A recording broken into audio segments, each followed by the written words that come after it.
What's up, guys? I'm back with another book summary. Just finished reading Thinking Fast and Slow by Daniel Kahneman. Kahneman, I don't know how to say his surname actually. So, as you can see from the cover, it's a little bit not in very good condition anymore.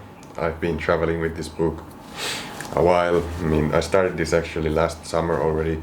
I've been reading other books and I never really finished this until now. And I like this book. It's a really good book, international bestseller, it says. And really good book, but on the other hand, I also think this is a little bit difficult to understand, at least for most people. Like, if you're a scientist or something, you probably enjoy this a lot, but it can be a little bit difficult to like get everything, and it's like very sciencey and so on as well, but really good important points here, good things to learn from here. So really would highly recommend to pick it up, but again, it might take you a while to complete this, like for me. So my first takeaway here, let me read it from the back. I have my notes here.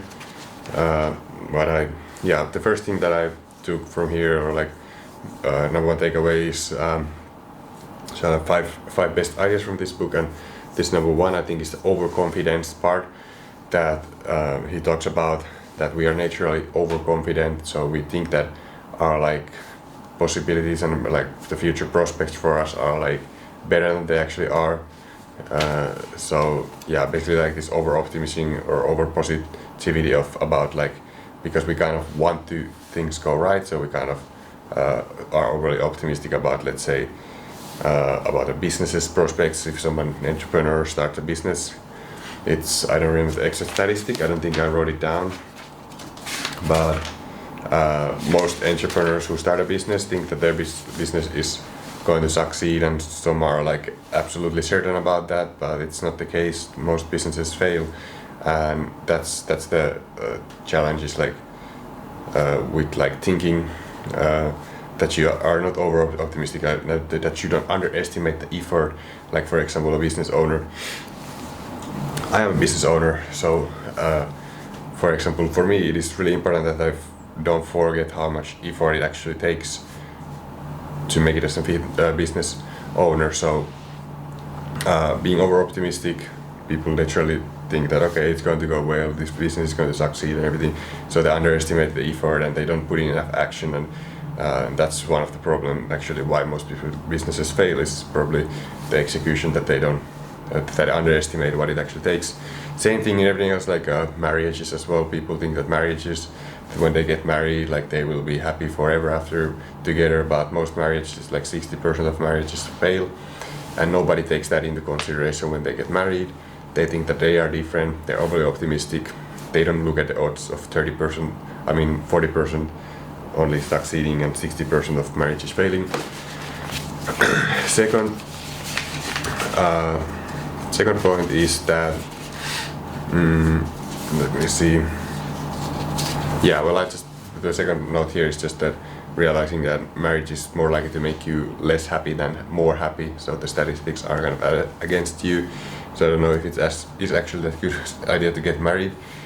Third thing is that there are two types of thinking: system one thinking and system two thinking. This is really interesting.